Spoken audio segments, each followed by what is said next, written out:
सुनीता शर्मा जी, जयपुर। श्री हरिवंश। गुरुदेव, आपके चरणों में कोटि कोटि नमन। महाराज जी, क्या भक्ति बाल्यावस्था, किशोर या यौवन अवस्था में ही करने से प्रियाजू लालजू प्रसन्न होते हैं? पूज्य सद्गुरुदेव भगवान, 22 मई के सत्संग में आपने भर्तरी जी के प्रसंग द्वारा समझाया कि जब तक शरीर जवान है, स्वस्थ है, तब तक भजन कर लो, बुढ़ापे में भजन नहीं होता। बुढ़ापा अगर जीवन में निशाना नहीं लगाया तो बुढ़ापा में राइफल नहीं चला पाएगा। एक बाहरिक आधुनिक यंत्र के चलाने के लिए पूर्वाभ्यास जरूरी है, बिना अभ्यास के नहीं चलाया जा सकता। तो मन को सच्चिदानंद भगवान में आपने अभ्यास नहीं किया तो बुढ़ापे में कैसे हो सकता है? भजन तुम खिलवाड़ समझते हो? देखो ना मन को प्रभु में लगा के, कितना कठिन काम है सृष्टि में। अगर सबसे बड़ा कठिन काम है तो मन को भगवान में लगाना कठिन काम है, भजन में लगाना कठिन काम है। अब बुढ़ापे में जो जीवन भर प्रपंच किए ना, भजन किए नहीं, तो बुढ़ापे में भजन नहीं होता है। माला हाथ में रहेगा, सोएंगे और जहां दो चार बुढ़े बैठे वहां प्रपंच की वार्ता करेंगे, भगवत वार्ता, कृष्ण रूप गुण महिमा, भगवान की ये तो नहीं करेंगे। इसीलिए कौमार अवस्था से, किशोर अवस्था से, यौवन अवस्था से जो भजन होता है तो धीरे धीरे लड़ते लड़ते दोषों से वो वृद्धावस्था तक विजयी हो जाता है, वो निर्दोष हो जाता है। और पूर्वाभ्यास भजन का है, भगवान में तन्मय है तो भगवान को प्राप्त हो जाता है। जिसने जवानी में पापाचरण किया वो बुढ़ापा में भजन नहीं कर सकता, प्रपंच करेगा, पक्का समझ लो। और जिसने जवानी में भजन संभाला तो बुढ़ापे में भजन हो सकता है, अन्यथा नहीं। आप लोग देख लो, खुद देख लो, हमारी बात का अनुभव करके देख लो। अगर भजन नहीं किया तो बुढ़ापे में भजन नहीं होगा, पक्का नहीं होगा। और अगर आपने भजन पहले से अभ्यास किया है तो आप भजन कर लोगे। अब अभ्यास तो भोगों का किया, बल नष्ट कर दिया भोगों में, तो कहाँ से मन को भगवान में लगाओगे? भोगी पुरुष स्मृति से कमजोर होता है, भोगी पुरुष का संकल्प कमजोर होता है, भोगी पुरुष की चेष्टाएं केवल भोग की तरफ होंगी, योग की तरफ नहीं होंगी। तो इसलिए अगर बाल्यावस्था से भगवान के मार्ग में लगा, गृहस्थ में भी गया है तो धर्म से चलेगा, संयम से चलेगा, भजन परायण रहेगा, तो आगे चल करके वृद्धावस्था में भी भजन कर सकता है। भजन नहीं, वही नाती पनाती लड़का इन्हीं में लगा रहता है। बुढ़ों का मन देखो ना, भयो वृद्धों का मन देखो, इन्हीं में लगा रहेगा। खान पान, बातचीत और परिवार, राग, इसी में फंसा रहेगा। और जब बाल्यावस्था से भजन किया जाता है तो उसका गृहस्थी में रहते हुए भी प्रकाश होता है। वो गृहस्थ में है लेकिन गृहस्थ में रहते हुए भी संत है, क्योंकि उसने अभ्यास किया है भजन का, उसने अभ्यास किया है राग त्याग का।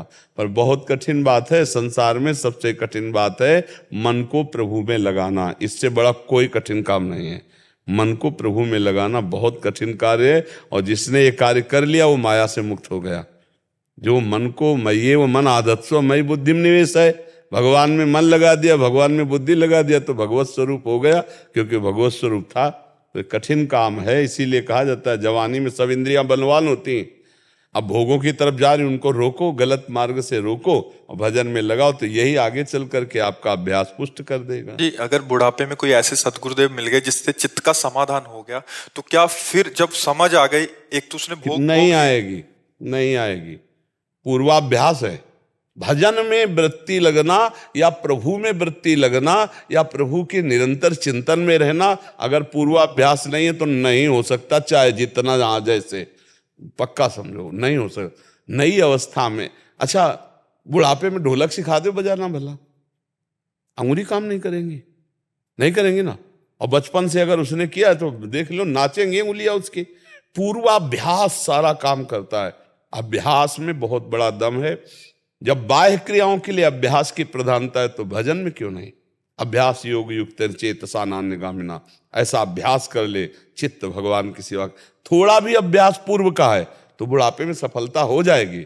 अगर पूर्व का अभ्यास बिल्कुल नहीं है तो बिल्कुल नहीं, प्रपंच ही भरा रहता है, प्रपंच, दूसरी चर्चा नहीं। इसीलिए खुद अनुभव करके देख लो भाई, दूसरों का उदाहरण नहीं, अपना अनुभव करके देख लो। यदि भजन में मन नहीं लगाए तो तुम कितने बड़े भजनानंदी हो, भगवान को साक्षी करके देख लो। ऐसे बोलना अलग बात है। अगर आपने अभ्यास किया है तो आप चाहे जिस अवस्था में हो, वो अभ्यास आपका काम करेगा, भजन का अभ्यास काम करे। इसीलिए प्रहलाद जी ने भी यही कहा है, कौमार अवस्था से भजन का संस्कार डालना चाहिए। भर्तरी जी ने कहा, यावत स्वस्थमिदम कलेवरम यावत च दूरे जरा, जब तक तुम्हारा बुढ़ापा दूर है, शरीर स्वस्थ है, तब तक तुम साधना कर लो, भजन कर लो। नहीं, फिर बुढ़ापा में भजन करने वाली बात ऐसी है जैसे आग लग गई फिर कुआं खोदो, तो क्या फायदा है।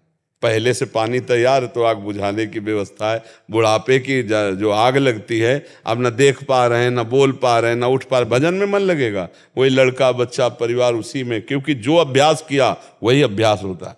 जाया देख लो, अगर अभी जवान हो तो आप संयम में आ सकते हो, नहीं तो फिर आना बहुत कठिन है। और ये बताने की जरूरत नहीं, आप समाज में हो, आप देख लो कि वृद्ध हैं, चल नहीं पाते, लेकिन उनकी हरकत कैसी है, क्यों? क्योंकि उन्होंने अभ्यास भजन का नहीं किया है। और जवान हैं 22, 28, 30, 35 के 300-400 सब नए लड़के हैं, हर समय अपनी दिनचर्या में, बीमार शरीर है फिर भी दिनचर्या, ऐसे हमारे साथ दिनचर्या। ऐसे आप गृहस्थी में दिनचर्या कर सकते हो। 3 बजे उठो, आसन लगा के बैठ जाओ, घंटा 2 घंटा नाम जप किया, अपना काम कर रहे हैं नाम जप करते हुए, जब समय मिला शास्त्र स्वाध्याय कर लिया, सत्संग सुना, चाहे किसानी करो, चाहे व्यापार करो, चाहे जो ड्यूटी करो, एक बहुत दिव्य जीवन हो जाए। अब जो आसुरी प्रवृत्ति 11-11 बजे तक सोते हैं, कैसे भाव जाए। देखो, जरा सा भाव उठा तो 60-60, 70-70 हजार लोग खड़े होते हैं। रात्रि के 2 बजे हम उतरते हैं तो 2 बजे वो हमको मिलते हैं, इसका मतलब वो 12-1 बजे से खड़े हैं। देखो, भाव ही तो, भक्ति की भावना ही तो है। किसके दर्शन करने आते हैं? एक यही तो भाव कि भगवान के भगत हैं, बस उन्हीं के दर्शन, भगवान की भक्ति के दर्शन करने आते हैं। और अगर स्वयं में भक्ति जग जाए तो सोचो कितना आनंद जागृत हो जाए। तो हमें लगता है कि यौवन अवस्था में ही यदि सुधार हो जाए तो हो जाए, बुढ़ापा में सुधार होना मुश्किल है। अब कोई ऐसे चमत्कार हो जाए तो बात अलग है, तो वो भी कैसे होगा? जब तक अभ्यास ले तब तक कैसे हो सकता है? कि अब वो ऐसे भी यार कहते बूढ़ा तो होता राम राम नहीं सीखता, सीखता है भला? बचपन से उसे सिखाओ मिट्ठू बोलो राम तो बोलेगा, नहीं बोलेगा? और जो बूढ़ा तो होता उसको सिखाओ तो नहीं बोलेगा। तो ऐसे हमारी वृत्ति जब वृद्धावस्था में चली जाती तो भगवान का भजन नहीं होता। हमने देखा है, कुर्सी पड़ी 2-3 और 2-3 बूढ़े बैठे माला हाथ में और प्रपंच की बातें हो रही, ये कोई भजन है? भजन तो वो है कि जो नाम हम जप कर रहे हैं, उसी का ध्यान कर रहे हैं, उसी में डूबे हुए हैं, उसका स्वाद लेकर राधा राधा राधा। बात करने की फुर्सत कहाँ है? अरे पूरा जीवन प्रपंच में गया, बुढ़ापा है, डट के भजन करे।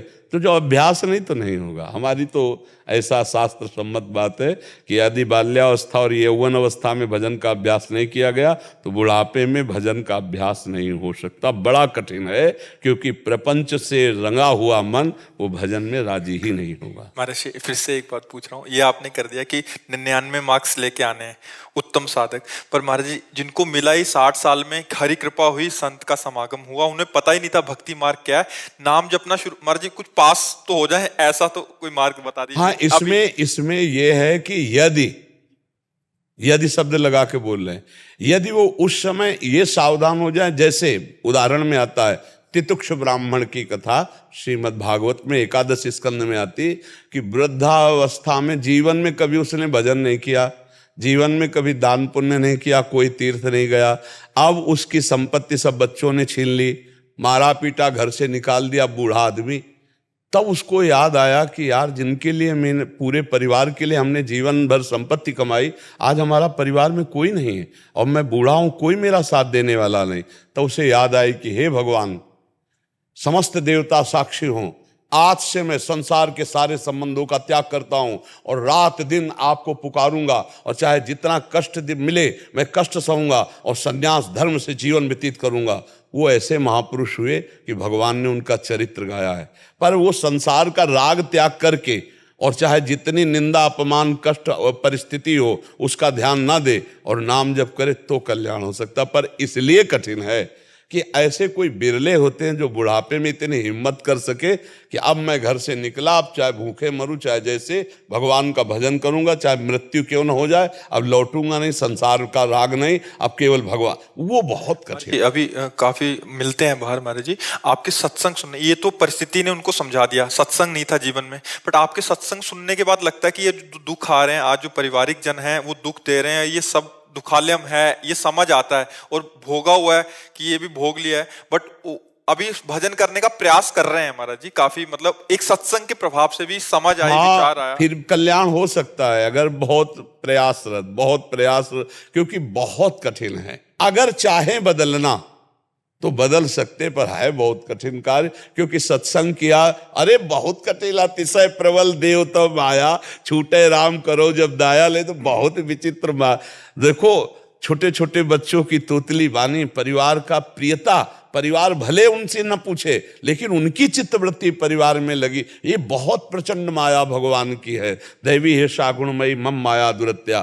पर यदि आर्त भाव आ जाए कि प्रभु अब मैं बूढ़ा किसी काम का नहीं, पर नाथ मैं आपका और आपका, तो भगवान इतने से भी कल्याण कर देंगे। जब अंतिम समय नारायण पुत्र को बुलाया, नारायण, तो उसका परम पद की प्राप्ति हो गई अजामिल को। तो अगर बूढ़ा होकर राम राम कृष्ण कृष्ण हरि उच्चारण करे और भगवान का भरोसा ले ले तो पक्का भगवत प्राप्ति हो जाएगी। पर है कठिन, इसीलिए कह रहा हूं, पर है कठिन, बहुत कठिन विषय है अपने परिवार का राग छोड़ना, परिवार का राग छोड़ना बहुत। और भगवान के भजन की जो भगवत प्राप्ति की वृत्ति है, उसमें जननी जनक बंधु सुत दारा, तन धन धाम सुहृद परिवारा, सबकी ममता ताग बटोरी, मम पद मनहि बांधि बर डोरी। बहुत मुश्किल, परिवार की ममता को भगवान के चरणों में समर्पित कर देना, ये बहुत कठिन बात है। नाथ सकल संपदा तुम्हारी, मैं सेवक समेत सुतना। ऐसा नहीं कि नहीं, बहुत बढ़िया बढ़िया गृहस्थ भगत हैं, पर वो सत्संग सुन रहे हैं और अभ्यास कर रहे हैं। और जिन्होंने बिल्कुल अभ्यास नहीं किया, बूढ़े हैं, अगर वो चाहें, हिम्मत करे, तो कल्याण हो सकता है। क्योंकि अगर वो कल्याण की भावना करने की, अब बहुत कुछ हो गया, जैसा आपने कहा कि सत्संग सुना और जाना कि बहुत दुख भोग लिया, अब मैं भजन करूंगा, तो कर सकते हैं, भगवान उन पर कृपा करेंगे। पर ऐसे बहुत बिरले होते हैं जो ऐसी अवस्था में भगवान की तरफ नहीं आता कि यार बुढ़ापा है, पता नहीं कौन सेवा करेगा कि नहीं करेगा, क्या है क्या नहीं, और भगवान का भरोसा जीवन में रहा नहीं, तो बहू बेटा का भरोसा भले वो गारी दे, लेकिन उसी घर में रह करके निकल। एक प्रसंग हम सुनाते रहते, वामदेव जी महाराज मंडली के लेकर के चलते थे, बहुत बड़े महापुरुष हुए स्वामी वामदेव जी महाराज। तो वो उन्होंने देखा कि एक बूढ़े को एक जवान थप्पड़ और जूते से मार रहा, और फिर मार के घर गया।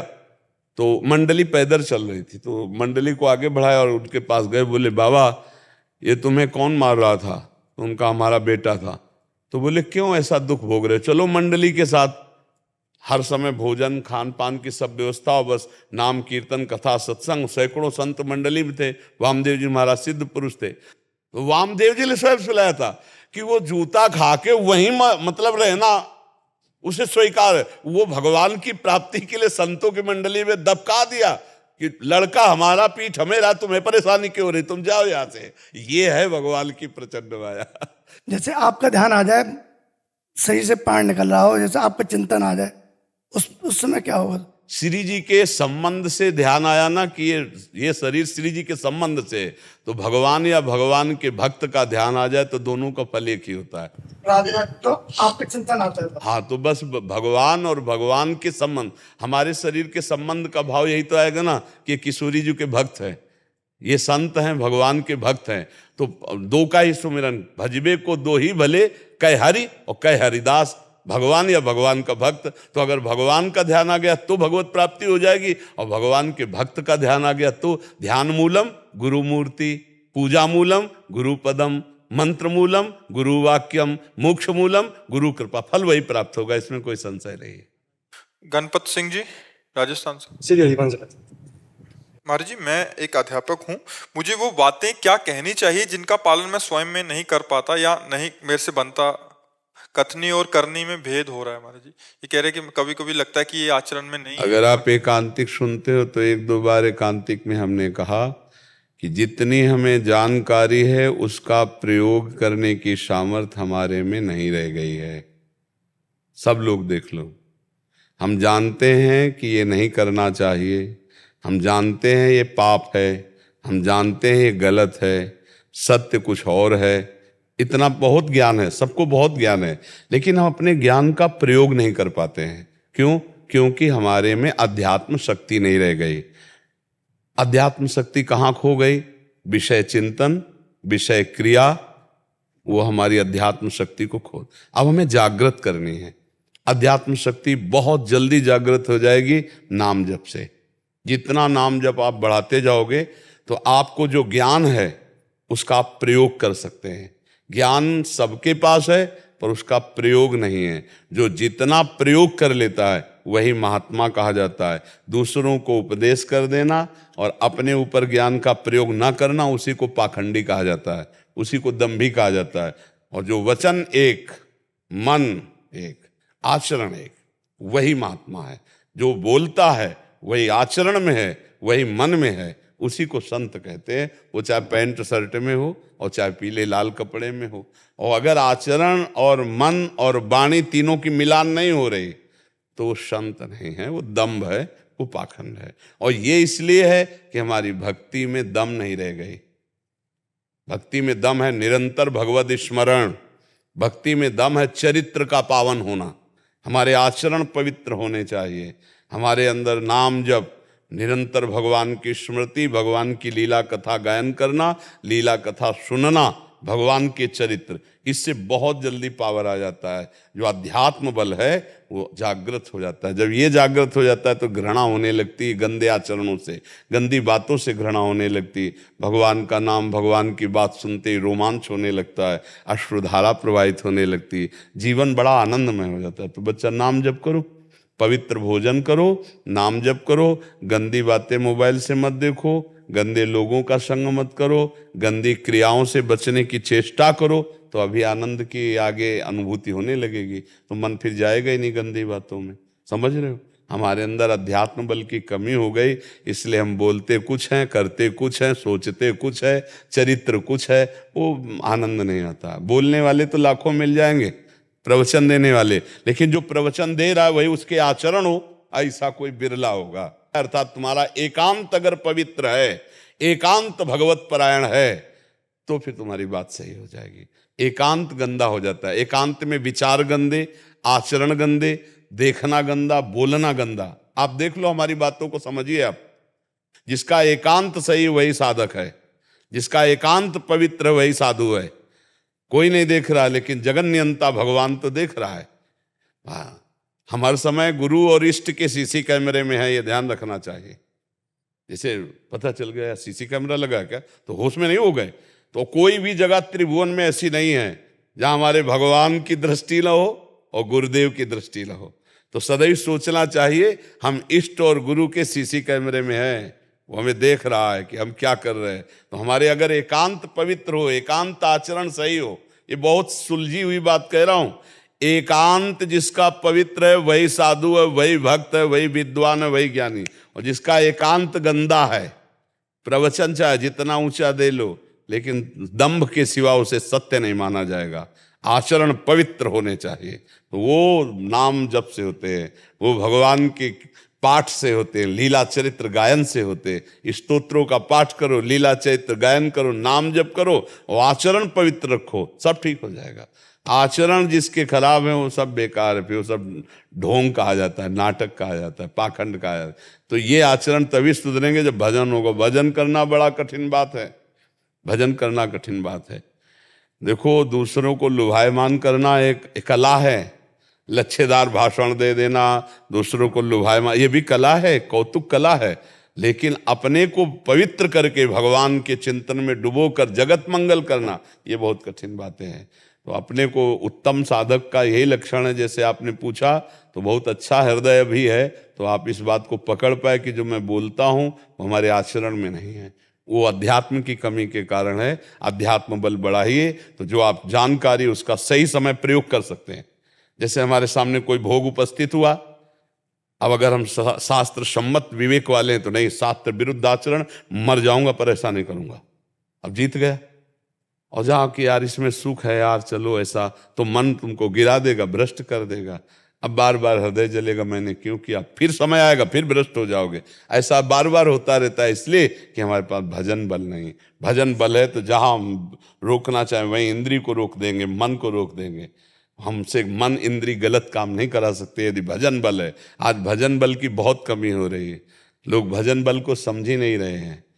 अरे जब भगवान के ज्ञान वैराग्य और भक्ति का उपदेश, तो चेहरा सजाने की जरूरत नहीं, चेहरा चमकेगा। जब नाम जब करो, प्राकृतिक सौंदर्यता जो स्वाभाविक होती है ना, उसका आकर्षण होता है। ये जो नाना प्रकार के लेप लगाकर, वो कोई सौंदर्य होता है? मुंह धुलवा के देखो, वो सौंदर्य होता, चाहे जितना कोई सुंदरता दिखा रहा हो। और जो सही माने में चलोगे ना, तो आपके अंदर ऐसा आकर्षण होगा कि जो आपको देखेगा एक बार प्रभावित हो जाएगा। क्योंकि सत्य वस्तु है ना, सत्य का आकर्षण हृदय को चुराता है, और बाहरी आकर्षण काम पैदा करता है, वासना पैदा करता है, चिंतन बर्बाद करता है। वो आंतरिक जो आकर्षण भागवतिक, वो चित्त का परिवर्तन कर देता है। तो ये जो शास्त्र हैं ये आंतरिक परिवर्तन के लिए है, जो प्रवचन है ये आंतरिक परिवर्तन के लिए। रुपया की चाह है, भोगों की चाह है, प्रणाम नमस्कार की चाह, वाह वाह की चाह है, तो हमारे हृदय माया में आ सकते, तो भगवान के सही रहस्य का कैसे उद्घाटन हो? तो ये बहुत अच्छी बात है कि आपने अपनी कमी पकड़ी, आगे बढ़ो, नाम जप करो, नाम जप करो, पवित्र भोजन करो, पवित्र आचरण रखो, फिर आपके अंदर आध्यात्मिक प्रकाश होने लगेगा। सिंह जी मध्य प्रदेश से। राधा वल्लभ श्री हरिवंश महाराज जी मैं 2.5 वर्ष से YouTube के माध्यम से आपका सत्संग सुन रहा हूँ। अपनत्व हो गया है एवं साधना की में ऊंचाई भी हुई है। महाराज जी ईश्वर कृपा से 24 वर्ष की आयु से ही ब्रह्म ज्ञानी गुरु के सानिध्य में उनके आश्रम में निवास करने का सौभाग्य मिला। महाराज जी हमारे यहाँ मुख्य साधन ज्ञान और कर्म योग हैं, एवं महाराज जी के प्रवचन में सभी साधन के साथ साथ मुख्य रूप से भक्ति एवं प्रेम मार्ग की प्रधानता मुझे लगती है, जिससे दास की व्यवसायिका बुद्धि में कभी कभी द्वंद्व के विचार आते हैं, जैसे अपने स्वरूप अनुसंधान से हटकर क्यों द्वैत में जाना, क्यों भिन्नता को ग्रहण तो आप भगवान को अपनी आत्मा नहीं मानते क्या? तो भगवान द्वैत है क्या? द्वैत तो ये शरीर है, तो कभी शरीर आराधना की बात की है क्या? फिर द्वैत कैसे आप कह सकते हैं? अगर देखो, जिसे ज्ञानी ब्रह्म कहते हैं उसे योगी परमात्मा कहते हैं, भक्त उन्हें भगवान कहते हैं, प्रेमी जन उन्हें लाडिले कहते हैं, मेरे लाडिले ठाकुर, मेरी लाडिली जो, तो वही आत्मा ही है। तो उसी को आत्मा कहो, उसी को परमात्मा कहो। और भगवान शंकर से बड़ा कोई ज्ञानी है तो कौन सा चरित्र वो भगवान का नहीं गाते और भगवान का नाम जप नहीं करते क्या भगवान शंकर? देखो, प्रसंग आता है कि जब सती जी को बार बार समझाने से भगवान समझा रहे कि सच्चिदानंद राम है, उनकी समझ में नहीं आता, तो वो कह रहे हैं जाओ फिर परीक्षा लेके देखो।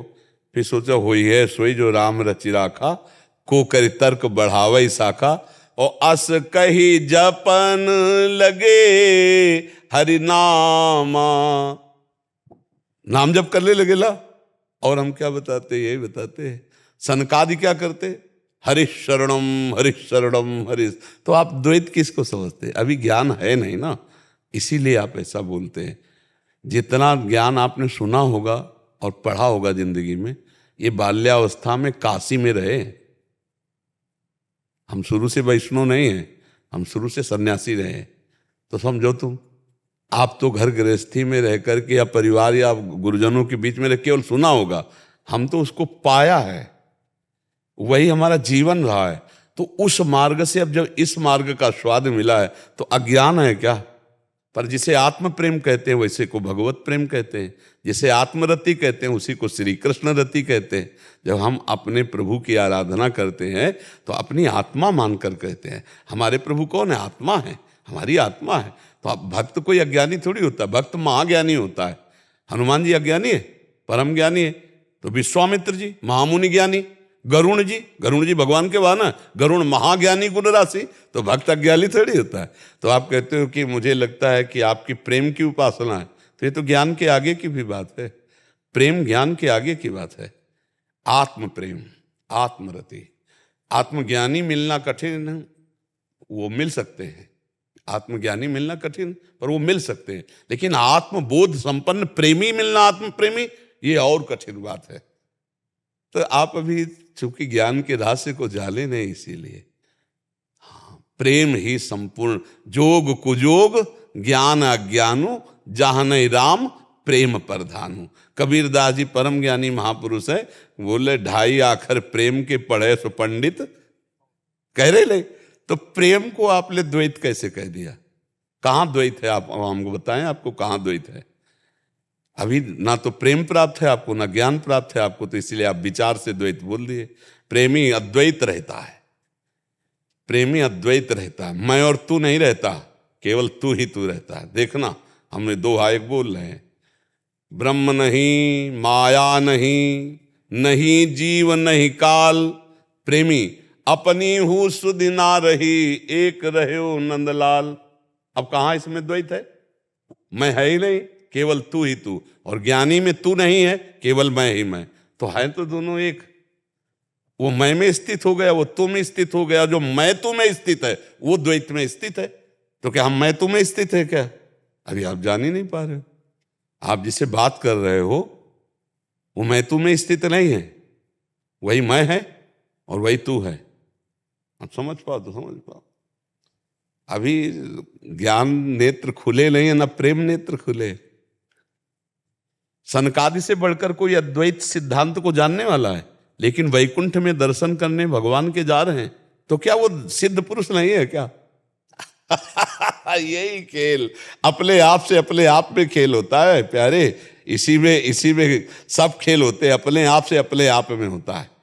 ज्ञानी जो विशुद्ध ज्ञानी है वो अपने आप से अपने आप में खेल होता है। सब कुछ होते हुए भी कुछ नहीं करता है, वो सब कुछ करते हुए भी कुछ नहीं करता, कुछ ना करते हुए भी सब कुछ होता है। अकर्मण्यता में कर्मण्यता और कर्मण्यता में अकर्मण्यता, शुद्ध ज्ञान। सर्वम में एक और एक में सर्व, यो माम पश्यति सर्वत्र सर्वम च मयि पश्यति तस्याहं न प्रणश्यामि सच में न प्रणश्यति। अभी शुद्ध ना तो ज्ञान हुआ है न प्रेम हुआ है, इसलिए प्रभु जी आप ऐसा कह रहे नहीं। ज्ञान में अंदर से आनंद आता है, स्वरूप में तो थोड़ा आनंद आता है, लेकिन प्रेम तो समुद्र है। आपने कहा ना ज्ञान में आनंद आता है, आता है किसको? आपका स्वरूप ही आनंद में है? हाँ, तो आपका आनंद में स्वरूप है, वो प्रेम समुद्र में जब आप डूबोगे, सबकी आत्मा का जो केंद्र है वही परमात्मा है, और उस परमात्मा के जब प्रेम में डूबोगे तब आपको पता चलेगा कि जो बड़े बड़े ज्ञानी है ना, सुखदेव जी से बढ़कर तो कोई ज्ञानी है नहीं। और श्री कृष्ण लीला कथा गाल करने के लिए 18,000 श्लोक उन्हीं के श्रीमुख से तो परीक्षित जी सुले। है कुछ ऐसा प्रेम प्रभु के नाम में, प्रभु के रूप में, प्रभु की लीला में, जिसका आत्मबोध संपन्न ज्ञानी जन भी गान करके रसास्वादन करते रहते हैं। पर वो द्वैत नहीं होता, वो अपने स्वरूप में ही स्थित होकर के होता है। वो अपने स्वरूप का ही गान कर रहे हैं, अपने स्वरूप में ही रमण कर रहे हैं। वो स्थिति आनी चाहिए। अभी थोड़ा आनंद जो मिला वो बोध का नहीं है। अन्न में, प्राण में, मनो में, विज्ञान में, आनंद में, कोषों का बाद होने के बाद जो होता है, तो फिर प्रश्न ही नहीं होता जो आपका हुआ। अभी आपका जो प्रश्न हुआ वो शब्द बता रहा है, आपको बोध नहीं हुआ। तो प्रभु अभी ये जो आनंद मिला ना, ये आनंद कोश है, आनंद स्वरूप नहीं है। अब सुना है जो हम बोल रहे हैं, अन्न में, प्राण में, मनो में, विज्ञान में, आनंद में कोश है, और इन पांचों कोशों का जो बाध कर देता है वो स्वरूपानंद में। और जो स्वरूपानंद में होगा वो ये नहीं कह सकता ऐसे शब्द कि हमें लगता है कि प्रेम मार्ग द्वैत मार्ग है।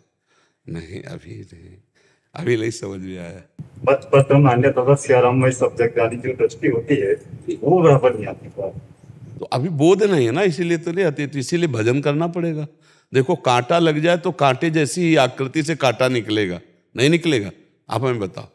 कांटा लग जाए तो कांटे जैसी आकृति का यंत्र हो या कांटा ही हो, तभी हम निकाल सकते हैं। ऐसे ही हम नाम रूप में फंस गए। प्रभु एक ही तत्व है, नाम रूप में फंस गए। तो देखो, रूप ही से हम शुरू होते। मान लो आपने गुरु माना किसी को, तो रूप थे कि अरूप थे? रूप ही तो था। शब्द बोले तो साकार ही तो था। तो जो गुरु शब्द बोले, जो गुरु से आपने उपदेश लिया, और उन्हीं का नाम जो दिया हुआ, मंत्र जो दिया, डट के जपो, अपने आप अंधकार नष्ट हो जाएगा, सब ज्ञान प्रकाशित हो जाएगा। जपते मां, हाँ, डट के जपो, डट के। ये तड़प नहीं है। हाँ, नहीं, अभी कमाई की फिक्र नहीं है, इसीलिए है। नहीं तो रात दिन एक हो जाए प्रभु, रात दिन। तो आपकी कृपा ही तो होगा। प्रभु कृपा है, अब डट के लगो, बस रात दिन लगो। तब देखो, शुरू से हमारा जिद्दी स्वभाव रहा है, हमारा जिद्दी स्वभाव रहा है।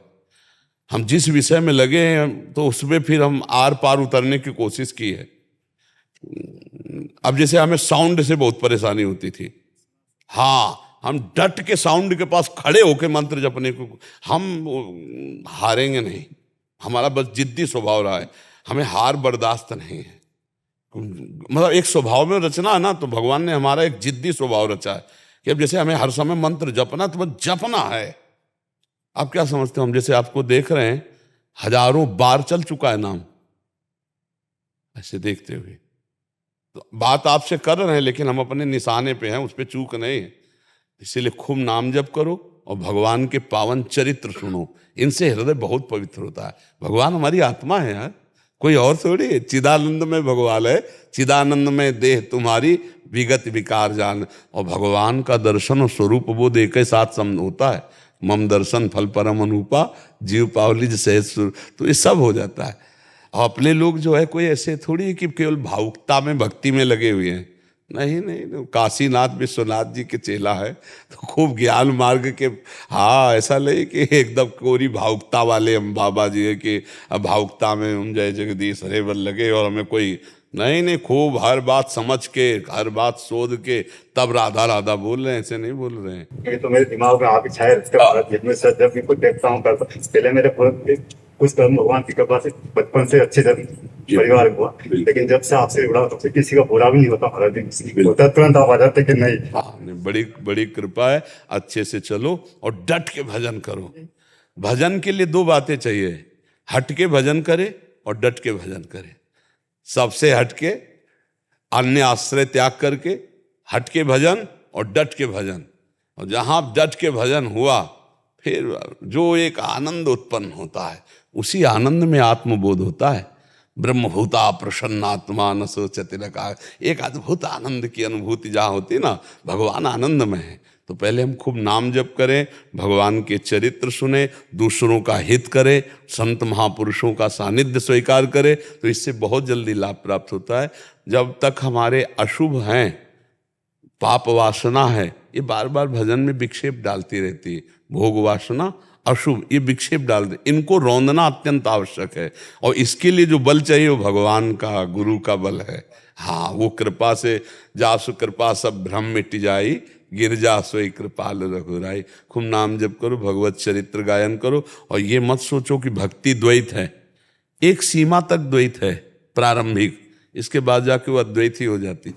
मेरे ज्ञान बहुत रुचि होती है, मैं अपना आत्मा के सिवा कहीं और जानना चाहता हूँ। कुछ भी ऐसा होता है तो अपनी आत्मा के सिवा आपने देखा है अपनी आत्मा? नहीं देखा नहीं, उसी को देखने के लिए तो हम आपकी शरण आए। मतलब आपकी आत्मा आप ही हैं। अपनी आत्मा तो मतलब आप ही है ना, आप ही है ना, तो आप ही है। अब ऐसे बोले कि आप ही है या बोले आप ही है, हाँ, लेकिन वासुदेव स्वरूप की दृष्टि है वो बराबर आती नहीं है ही नहीं, तो आती कहाँ है? अभी तो उसके लिए हमें प्रयास करना है, निरंतर नाम जप करना है। नाम जप, हमारी बात मान लो। अगर तुम्हें द्वैत और अद्वैत दुनिया के प्रपंच में फंसला है तो फंसो, दवाई खाओ, फटाफट रोग नष्ट। जासु नाम भव भेषज हरनि घोर त्रयशूल, जिनका नाम इस संसार समुद्र से पार करने के लिए नौका है और इस संसार भव रोग को निपटाने के लिए राम बाण अचूक औषधि है, उनके नाम को नाम जप लो। हम आपको बिल्कुल अनुभव की बात कहते हैं। शास्त्रों में लिखा हुआ ज्ञान तभी सार्थक होता है जब भजन होता है। खूब नाम जप करो, खूब नाम। जब ही अंदर को शांत हो जाते हैं, क्या करेंगे? मतलब नाम जब छूट जाता है। नहीं, नाम जप नहीं छूटना चाहिए। क्या करें, आपका ये अंदर की एक वृत्ति है, इसे कुछ छूटला नहीं है। इस वृत्ति को परिपक्व अवस्था में जब आ जाएगी तब क्या करना ये बात ही ले आएगी। चुप रहो, छोटे सुख में रुको मत, बढ़ते रहो। एक स्थिति ऐसी आती है कि जो आप हैं वो आप हैं, ये जब अनुभव में आ गया तो क्या करना चाहिए, क्या पाना चाहिए, क्या जानना चाहिए, सब खत्म हो जाता है। अब वो बालवत भगवान, अब जीवन व्यतीत करना है तो भगवान की चर्चा, भगवान नाम कीर्तन, भगवान की कथा वार्ता, वो क्या उसको हर समय बोध रहता है, मैं ही मैं, दूसरा कोई नहीं। अब उसी मार्ग में जैसे चलना, तो हम जो कह रहे हैं बात मान जाओ। खूब नाम जो हर समय, पहले संसार का चिंतन, शरीर का चिंतन छोड़ने के लिए जो गुरु जी ने नाम दिया, प्रणव या नाम जो भी दिया हो, आप उसी का ध्यान करो, उसी में लगो। फिर आगे का प्रकाश अपने आप हो जाएगा। पहले एक बार जिद्दी स्वभाव बना कर डट के लगो पहले। मान लो प्रणव दिया या जो रामकृष्ण हरि जो भी नाम दिया हो वो अपनी आत्मा का ही नाम है, आत्मा स्वरूप है। आप उसका चिंतन करो, संसार का चिंतन छोड़ो, देह का चिंतन छोड़ो। 24 घंटे में एक बार अल्पाहार कर लो, चलो अभी लगो, अभी समझ में आ जाएगा। माया पर विजय प्राप्त करला कोई खिलवाड़ थोड़ी। तो हम जो कह रहे हैं उसे मान लो। निरंतर जो गुरुदेव ने मंत्र या नाम दिया हो तो उसको निरंतर चिंतन में लाओ। अव्यावृत भजनात्, अखंड भजन। जब भजन करोगे तो देखो भजन कौन कर रहा है, तुम नहीं कर रहे। तुम्हें ज्ञान की बात बता रहा हूं।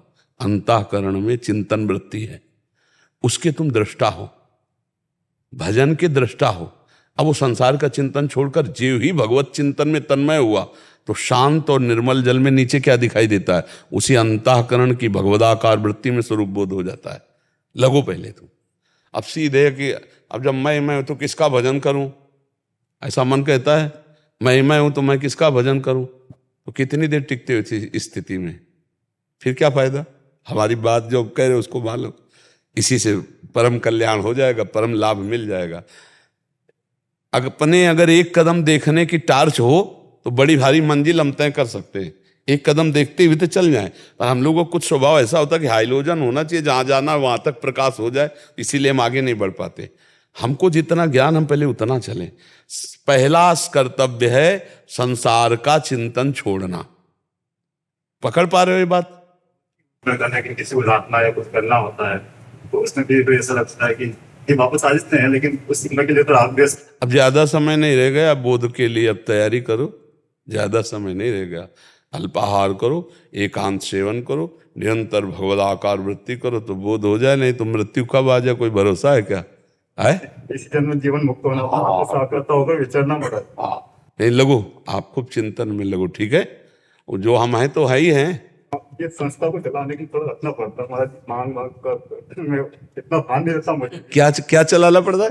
मतलब अच्छा सच कहना पड़ता है, व्यवहार होता है हमारा लोगों से, तो थोड़ा नहीं तो ऐसा। अभी लोग हैं, अभी लोग हैं, अभी संस्था है, आपके सिवा कोई है क्या? कुछ नहीं, पता नान्य की निस्बत है। अरे उपदेश अलग बात है रे।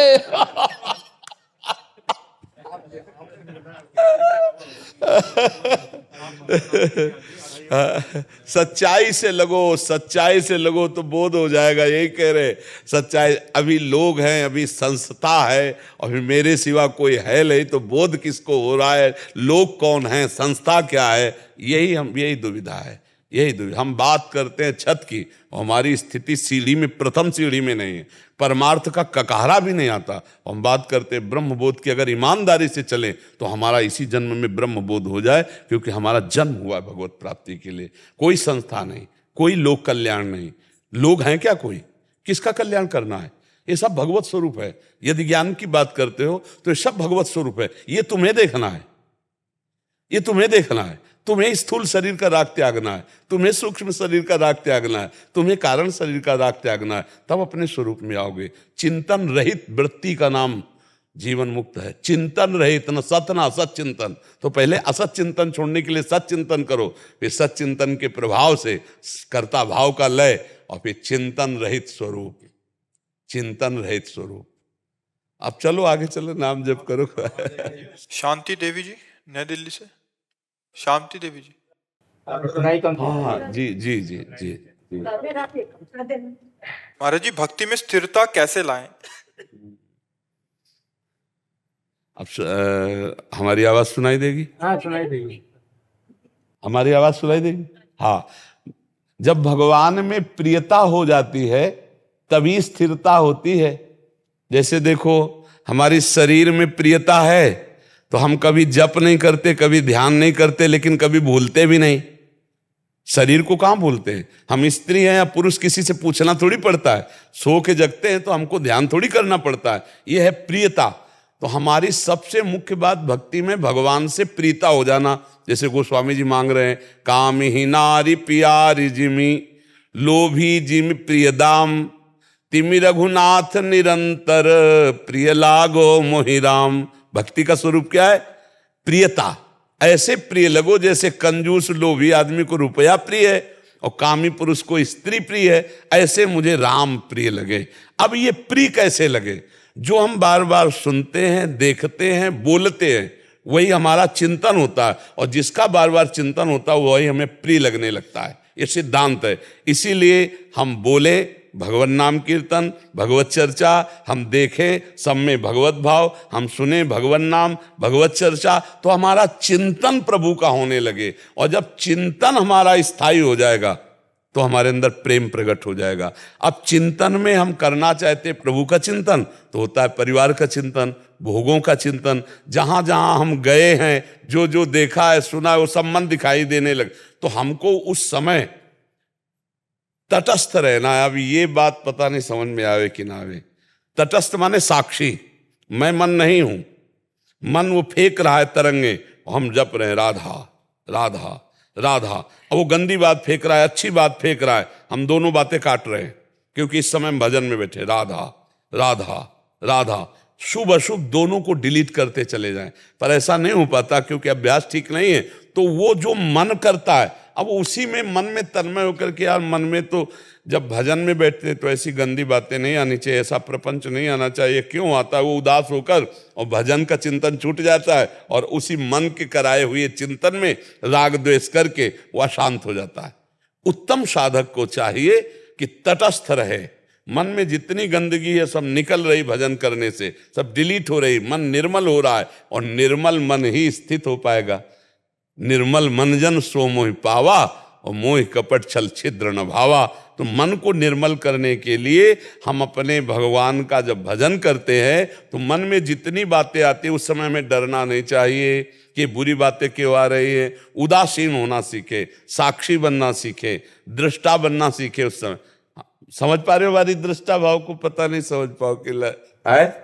हाँ, मन में हो रहा है, मेरे में नहीं। मैं तो राधा राधा जप रहा हूं। अब मन गंदा है, तो अब ठीक होने के लिए जब नाम जप कर रहे तो उसकी गंदगी निकल रही। जैसे हम घर की अभी यहाँ सफाई करें तो ढेर सारा कूड़ा निकलेगा, ऐसे नहीं दिखाई देता। तो जब नाम जपते हैं तो मन की सफाई होती, तो मन में जितनी गंदगी होती है वो सब निकल रही। और जब मन निश्चल हो जाएगा तब हमारी भक्ति स्थिर हो जाएगी। अभी हमारी भक्ति स्थिर इसलिए नहीं कि मन चंचल है, मन मलिन है। मन को अचंचल और निर्मल करने के लिए हम निरंतर भगवान का नाम जपना, भगवान की लीला चरित्रों का श्रवण करना, भगवान की लीला का गायन करना, और सब में भगवान भाव देखना। पति में, पुत्र में, परिवार में, सबकी आत्मा भगवान है, सबके हृदय में भगवान बैठे। हम ऐसी भावना से यदि चलें तो हमारी भक्ति स्थिर हो जाएगी। समझ पाए आप? जंजाल में जा रहे, जैसे राधा राधे लक्ष्मी से काम व्यस्त का काम, और कोई काम नहीं। तो जहां भी मन जा रहा है भाई, हमारी मन की दौड़ कहाँ होती? हम जिस व्यक्ति को देखा है, जिस वस्तु को देखा है, जिसको अपना माना है, वह उतने में जाएगा और थोड़ी जाएगा। जैसे हम कभी बंबई नहीं देखा तो हमारा मन कभी बंबई नहीं जाएगा। जो हमने देखा है, जो हमने सुना है, जहां जहां मन को ले गए वहीं वहीं जाएगा। तो उस समय हमको धैर्य पूर्वक मन को हटाना है संसार की क्रियाओं से और भगवान में लगाना है। तो अब वो या तो इतनी सामर्थ्य हो कि बार बार गए हुए मन को हटाकर नाम जप में लगाएं। अगर ऐसा नहीं तो उसको करने दो, जो बोल रहा है बोलने दो, सुनो मत। राधा राधा राधा राधा राधा राधा राधा। अब अगर कोई कार्य है कि इस समय हमको बाल भोग बनाना है, पति को पवाला है, पुत्र को पवाला है, तो फिर बैठो मत, बाल भोग बनाते हुए राधा राधा बोलो। रामकृष्ण हरि जपो, बाल भोग बना रहे हैं और राधा राधा जप रहे, और प्रभु को भोग लगाया, पति पुत्र आदि को पवा दिया, तो और बढ़िया सेवा बन गई। अगर मन में गलत चिंतन आवे तो उसका विरोध करे, उससे मतलब न रखे। अगर सही चिंतन आवे तो उसको सपोर्ट भी कर देना चाहिए। अब हमारा समय है इस समय कोई सेवा का, हम भजन में बैठे तो मन सेवा में जाएगा, तो हमें चाहिए कि सेवा करते हुए भजन करें, तो मन को ज्यादा अच्छा लगेगा। अगर मन बहुत ज्यादा भागे तो फिर सत्संग चला के भजन करना चाहिए। सत्संग चला लिया तो सत्संग भी सुनते जा रहे हो, नाम जप करते जा रहे, तो मन जो भाग रहा था संसार में उसको दो जगह फंसाया, जब नाम में और इसमें सत्संग में फंसा दिया। तो इस तरह से हम चतुराई पूर्वक अपने मन को स्थिर करते भगवान में। रामाई भजें ते चतुर नर, वही चतुर है जो मन को संसार से हटा के भजन में लगावे। डॉक्टर सुदेश गुप्ता जी जम्मू से। राधा वल्लभ श्री हरिवंश। दादा वल्लभ श्री हरिवंश महाराज जी, आपके चरणों में कोटि कोटि प्रणाम। महाराज जी, मेरा प्रश्न ये है कि डॉक्टर अपने पेशे में आने वाली भावनात्मक एवं मानसिक चुनौतियों से निपटने के लिए कौन कौन सी आध्यात्मिक विधियों को अपना सकता है। डॉक्टरों को अपने कार्य के दौरान निम्नलिखित कठिनाइयां परिस्थितियां आती हैं। गंभीर मरीज की जीवन और मृत्यु की स्थिति को संभालना जहां भावनात्मक दबाव अधिक होता है। उच्च अपेक्षाएं, हमेशा सही निर्णय लेने का दबाव, क्योंकि किसी भी गलती का गंभीर परिणाम हो सकता है। लंबे कार्य समय। एक विषय का पहले पूछोगे तो अच्छा। महाराज जी, गंभीर मरीज की जीवन और मृत्यु की स्थिति को संभालना जहां भावनात्मक दबाव ज्यादा होता है। पहले आपको तो ये बात समझना है कि आपको जितना ज्ञान प्राप्त हो, आप एक निमित्त मात्र हैं बचाने में। अगर उसकी आयु पूर्ण हो चुकी है और उसको मरना है तो आप लाख उपाय करें, वो बचेगा नहीं। आपका प्रयास, जितना आपको ज्ञान है, अर्थ की प्रधानता या समाज के भय, दोनों का त्याग करके भगवत भाव से आपको समर्पित जो मरीज है वो आपके लिए भगवान है। अब आपको जितना ज्ञान है, ना अर्थ की प्रधानता देखनी है कि वो सामने वाला जो मरीज का परिवार का जन है वो हमें इतना अर्थ दे पाएगा कि नहीं दे पाएगा। हम अपनी पूरी योग्यता, अर्थ की प्रधानता न रखकर अपनी पूरी योग्यता से उसके स्वस्थ करने की चेष्टा, भावना भगवत भाव से, और भय नहीं कि इसके बाद परिणाम में क्या कहेगा। आप कोई भगवान थोड़ी कि आप बचा लेंगे। और सबको जो नहीं जानते हैं, मूर्खतावश ऐसा करते हैं तो वो अमंगल करते हैं अपना। हाँ, कुछ डॉक्टर जो अध्यात्म से नहीं जुड़े हैं, वो अर्थ के लिए अगर ऐसी कोई गलत बात करते हैं तो अपराधी हैं, वो अपराधी है। लेकिन अध्यात्म से जो जुड़ा हुआ व्यक्ति है, जो सद्भावनाओं से युक्त व्यक्ति है, वो कभी नहीं चाहेगा कि किसी मरीज का अमंगल हो।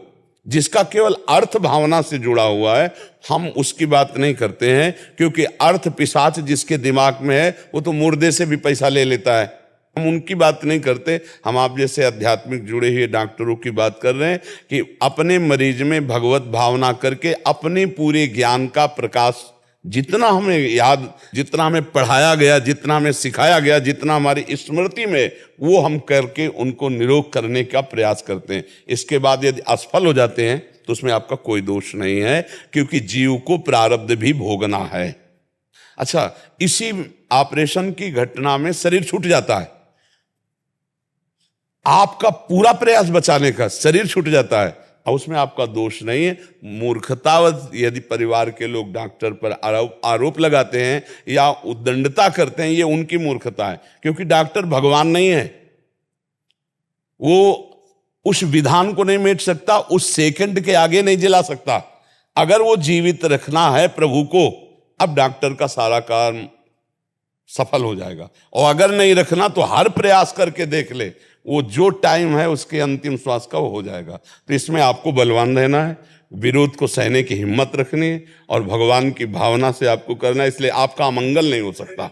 यह हमारा विश्वास है कि जो धर्म और सत्य से चलता है उसका मंगल नहीं हो सकता, क्योंकि उसके साथी श्री भगवान होते हैं, और अमंगल करने वालों को भरपूर हिसाब भी चुकाना पड़ता है। अगर कहीं भक्त के साथ ऐसा कर दे तो जो अपमान भक्त कर करे राम रोष पावक सुजरे, वो फिर भगवान उसको देख लेते हैं। अपनी तरफ से गलती नहीं होनी चाहिए, अपनी डॉक्टरी का पूरा प्रयोग होना चाहिए, पैसा लक्ष्य नहीं होना चाहिए। अगर पैसा नहीं भी मिलेगा, उसकी जान बच जाती तो बहुत बड़ा कार्य आप कर लिए, क्योंकि आपकी डॉक्टरी का उद्देश्य है उसको निरोग, उसको स्वस्थ करना, उसके जीवन को बचाना। अब नहीं बचता, आपकी उसमें कोई त्रुटि नहीं, आपके प्रयास में कोई कमी नहीं, अब कोई विरोध करे उस पर उसकी चिंता नहीं करना। समझ पाए इसमें?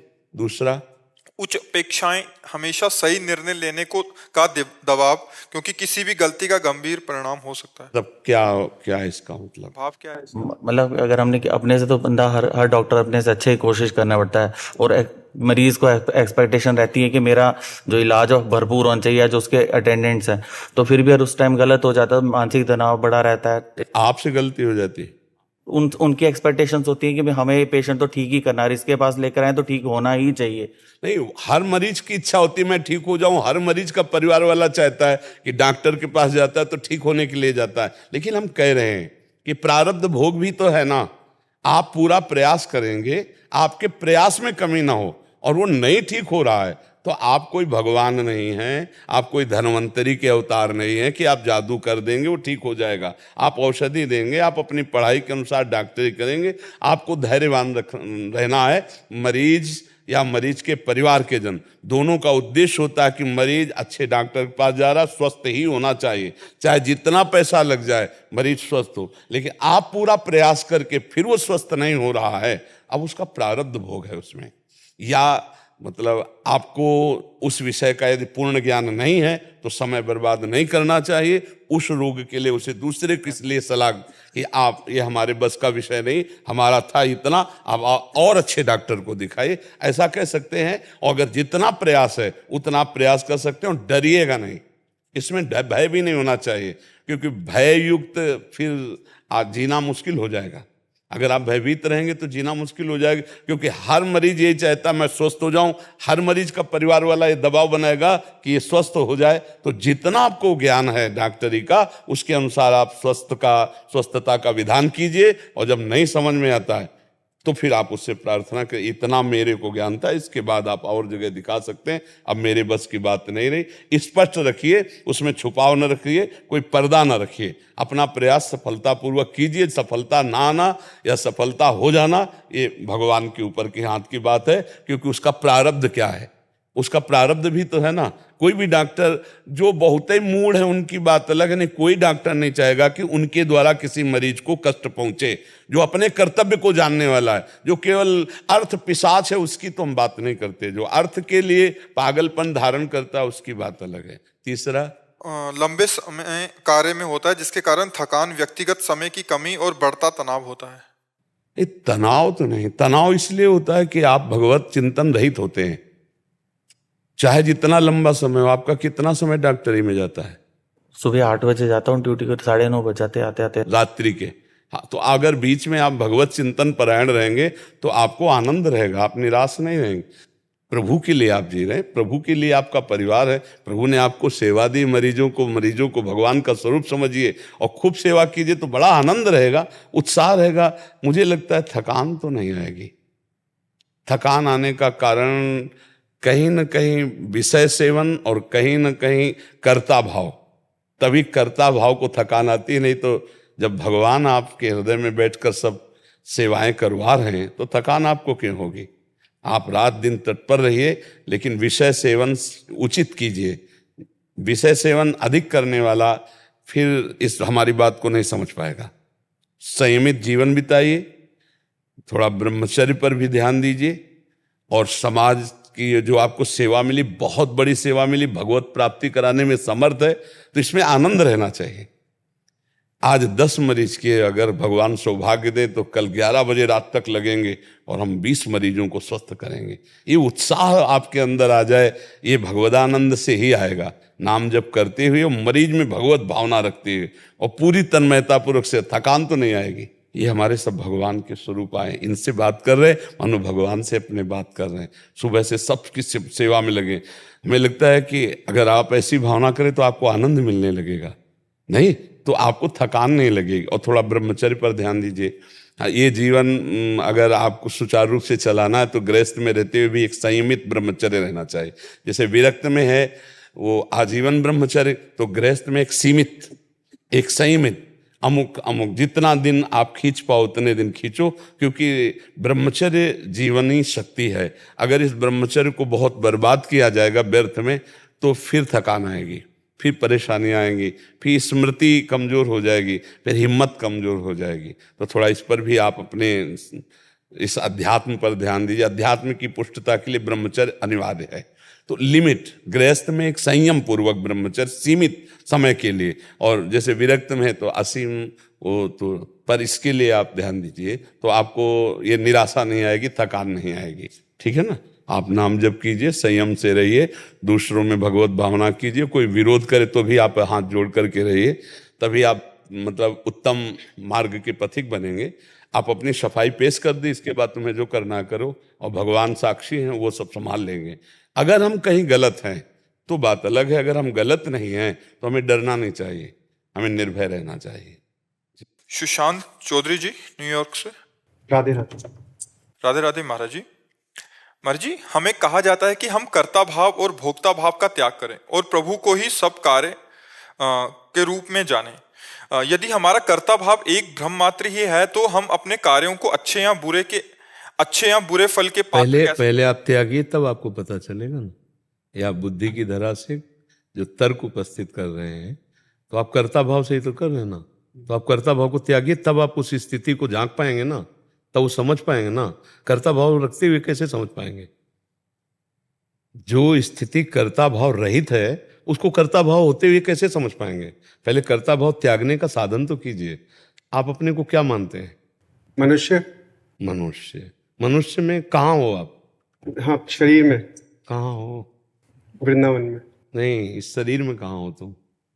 ये हाथ है, जरूरत पड़े इतना काट दिया जाए तो तुम मरोगे नहीं?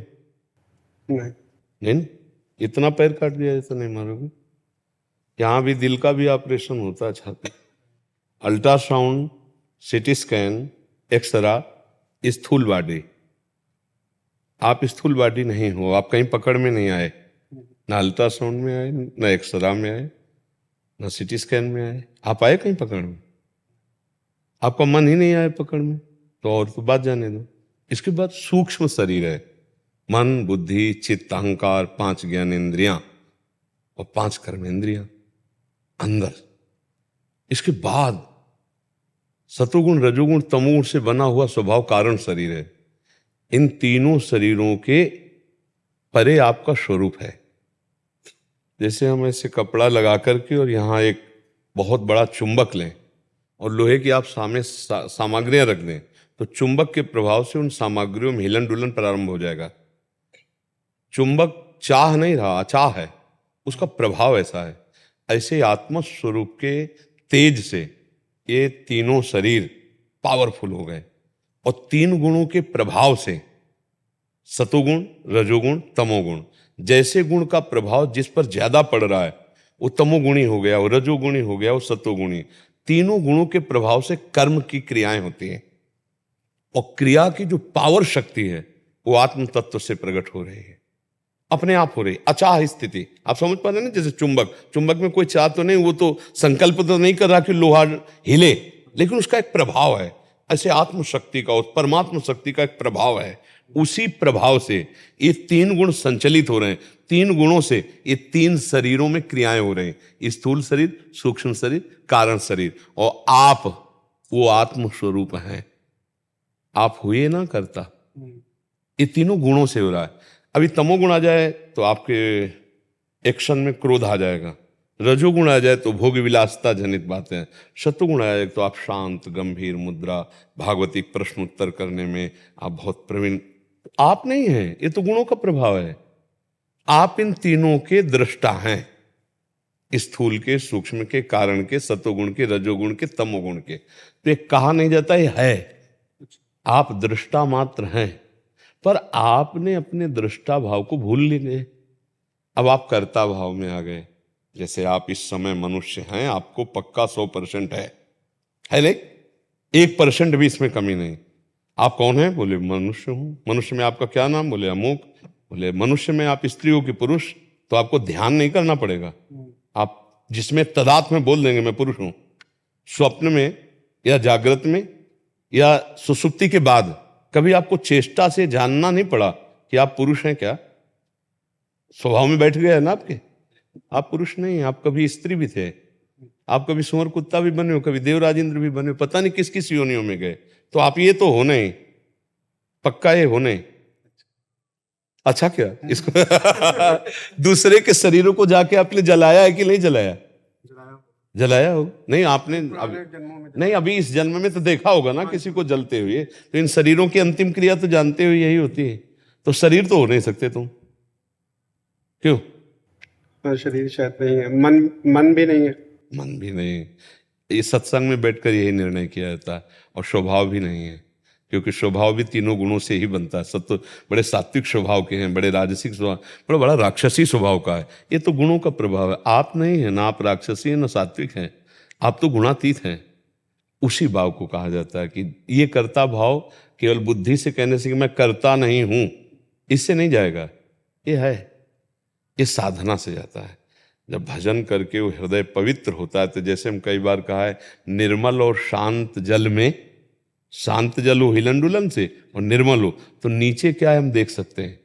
ऐसे ही शांत और निर्मल अंतःकरण में भगवत स्वरूप का साक्षात्कार, जो आपकी आत्मा आत्म स्वरूप का साक्षात्कार होता है, तब ये पता चलता है कि नहीं, मेरे द्वारा ये सब नहीं। और जब मैं का भाव हट जाता है तब इससे कभी पाप नहीं होते, क्योंकि मैं पुरुष हूं, इसी से पाप सब होते हैं, इसी से पुण्य कर्म होते हैं, इसी से पाप कर्म होते हैं, दोनों बांधने वाले होते हैं, शुभ और अशुभ, पुण्य और पाप कहे जाते हैं। अवश्य में भोक्तव्यम कृतम कर्म शुभाशुभम, आपको भोगना पड़ेगा। अब ज्ञान जब हो जाता है उसी समय जीवन मुक्त हो जाता है, क्योंकि उसी पवित्र ज्ञान से जे देखा कि न मैं करता हूं न भोगता हूं, ये सब मायाकृत हो रहा है, मैं शरीर। तो उस महापुरुष का अपमान भी होता है शांत भाव से, मान भी होता है शांत भाव से सह जाता है, सब पाप क्षीण हो जाते हैं और निर्मल निर्विकार, क्योंकि नया पाप होना नहीं, क्योंकि पाप होता है मैं करता से, मैं ये भोगूंगा, मैं देखूंगा, मैं चखूंगा, मैंने ये किया, मैं ये करूंगा। कोई भी क्रिया होने के पहले उसका चिंतन होता है, और चिंतन में मैं करूंगा। अंदर देखो आप पहले, आज हमें वृंदावन जाना है, बाबा से मिलना है, मैं मिल के रहूंगा पक्का, चाहे पूरी रात जगना पड़े, पूरा ये सब प्लानिंग बन रही ना। लेकिन आप नहीं आए हो, आपको लाया गया है। आपको अगर प्रियाजू कृपा न करती तो वृंदावन नहीं आते। श्री राधिका कृपा बिन सबके मन अनगम, भगवान अगर कृपा नहीं करते तो आप यहाँ नहीं आ सकते। अब मोहि भाव भरोस हनुमंता, बिनु हरि कृपा मिले नहीं संता। तो अब जब इस सूत्र से आप सोचेंगे तो आप बिल्कुल कह देंगे कि मेरे आने की सामर्थ्य नहीं थी, मैं तो आ ही नहीं सकता था, मुझे लाया गया है।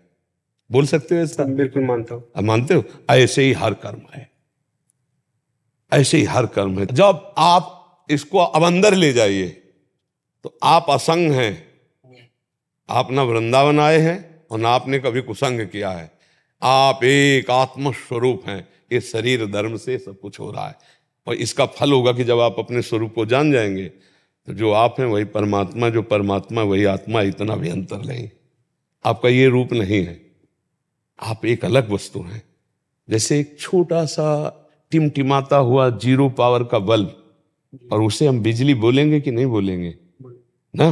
और एक बहुत ट्रेन खींचती है बिजली, बिजली, बड़ी बड़ी फैक्ट्रियां, किलोमीटरों हाइलोजन प्रकाश, वो भी बिजली। तो उस बिजली में, उस बिजली में अंतर नहीं है, यंत्र में अंतर है। वो 0 वाट का है, वो हजारों वाट का है। समझ रहे ना? बिजली तो वही है, चींटी में भी, आप में भी, सब में भी। अब हम समझते हैं कि हम में बिजली है, जबकि आप ही बिजली हो। अंतर यह है अज्ञान का कि हम समझते मेरे में परमात्मा रूपी बिजली है, मैं अलग हूं और परमात्मा अलग मेरे अंदर है। ऐसा नहीं है, वही पावर है, वही पावर है। वो जब पावर का ज्ञान होगा तो सब में वही एक ही पावर है। तो एको ब्रह्म द्वितीयो नास्ति। अब वो सच्चा ज्ञानी तब देख पाता है कि अच्छा, जैसे इनके द्वारा कर्म हो रहा है, आप स्वीकार करते हो क्या कि मैं करता हूं? नहीं। इनको दुख सुख हो रहा, आपसे क्या मतलब है? ऐसे ज्ञानी को इस शरीर के कर्म और इस शरीर के दुख सुख से कोई मतलब नहीं होता। समझ रहे हो? अभी दुख सुख का अनुभव हो जाएगा, ये आपके भाई हो या आपके प्रिय रिश्तेदार हो या प्रिय प्राण प्रिय मित्र हो, तो इनकी सोच में भी आपको कष्ट होगा। यार आज तुम चिंतित दिखाई देते हो, बोले थोड़ा डिस्टर्ब, तो आप डिस्टर्ब हो जाए। यार मतलब क्या बात है, आप बताइए ना, डिस्टर्ब हो जाएंगे। संबंध से, स्वीकृति से हम दुख सुख के भोक्ता बने। बहुत ध्यान से समझना।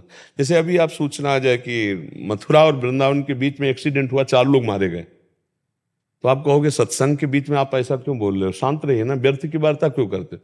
बोले नहीं, उसमें आपके मामा थे। मामा थे, आप खड़े हो जाओगे, आप सत्संग नहीं सुनाई देगा, आप फौरन बाहर निकलोगे। फौरन क्यों हुआ ये हरकत, क्यों हो गई? पहले वाले में हरकत क्यों नहीं? क्योंकि संबंध नहीं पता था। अब क्या हुआ? हमारे मामा थे ना, मौसिया थे, हमारे जीजा थे, हमारे अमुक थे, संबंध में हरकत हो गई ना। ये संबंध में हरकत हो रही, इसको हमारा नहीं माना, इसे सीधे मैं मान लिया। यही अज्ञान, और इसी मैं के कारण हमारा जन्म मरण हो रहा है। अब ये थोड़ी बहुत ऊंची पढ़ाई है, अब इसमें साधन करना पड़ता है। पहले नाम जप करो, गंदे आचरणों का त्याग करो। गंदे आचरणों के कर्ता भाव का पहले त्याग करो कि मैं गंदे आचरण करूंगा ही नहीं। जब अच्छे आचरण करोगे तो हृदय शांत और निर्मल होगा, तो अच्छे आचरण का कर्ता भाव छूट जाएगा। जहां अच्छे आचरण का कर्ता भाव छूटा तो आपका जो स्वरूप है वो आपकी ही भाव में झलकने लगा। अपना स्वरूप अपने द्वारा जाना जाता है। अरे तब पता चलेगा, अरे मैं तो व्यर्थ में भोग रहा था कष्ट, मैं तो आत्मस्वरूप दिव्य चिदानंद हूं, वो शांत परमात्मा स्वरूप, चाहे गृहस्थ हो चाहे विरक्त, ये स्थिति आ जाती है उसकी। इसके लिए नाम जप करो, अच्छे आचरण करो, दूसरों को सुख पहुंचाने की भावना करो, फिर आगे की बात जान जाओगे, है नहीं। अब छत में क्या हो रहा है, हम नीचे नीचे अनुमान लगा के तर्क वितर्क करें तो फिर लड़ाई झगड़ा हो सकता है, लेकिन छत में क्या हो रहा है ये जानने के लिए आपको छत के समान ऊंचाई पे जाना पड़ेगा। चाहे सीढ़ी से चढ़ के जाओ, चाहे लिफ्ट से चढ़ के जाओ या दूसरी छत में, लेकिन हो ऊंचाई वही, तभी आप देख पाओगे कि सामने वाली छत में क्या हो रहा है।